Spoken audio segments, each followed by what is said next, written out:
தொடர்ந்து மழைக்கான வாய்ப்புகள் இருக்கக்கூடிய விவரங்களை வானிலை ஆய்வு மையம் வெளியிட்டிருக்கிறாங்க.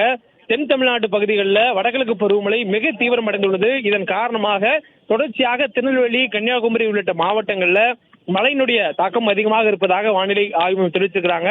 கடந்த 24 மணி நேரத்தில் அதிகபட்சமா திருநெல்வேலி மாவட்டம் நாலுமுக்கு பகுதியில 17 சென்டிமீட்டர் அளவுல மிக கனமழையானது பதிவாகி இருக்கிறது. தொடர்ந்து பல்வேறு மாவட்டங்கள்ல கனமழை பதிவும் ஏற்பட்டிருக்கிறது. இந்த சூழல்ல தமிழ்நாட்டில் அடுத்து வரக்கூடிய நாட்களுக்கான மழைக்கான வாய்ப்பு இருக்கக்கூடிய பகுதிகளுடைய விவரங்களை வானிலை ஆய்வு மையம் வெளியிட்டிருக்கிறாங்க.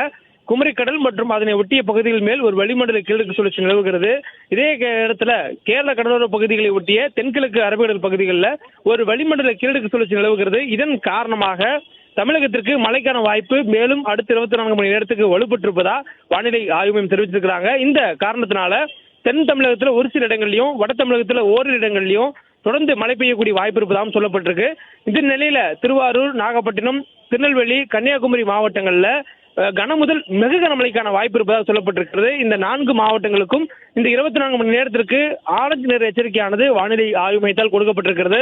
மேலும் மயிலாடுதுறை, தஞ்சாவூர், புதுக்கோட்டை, சிவகங்கை, ராமநாதபுரம், தூத்துக்குடி, விருதுநகர், தென்காசி ஆகிய மாவட்டங்கள்ல ஓரிரு இடங்கள்ல கனமழை பெய்யக்கூடும் என்ற ஒரு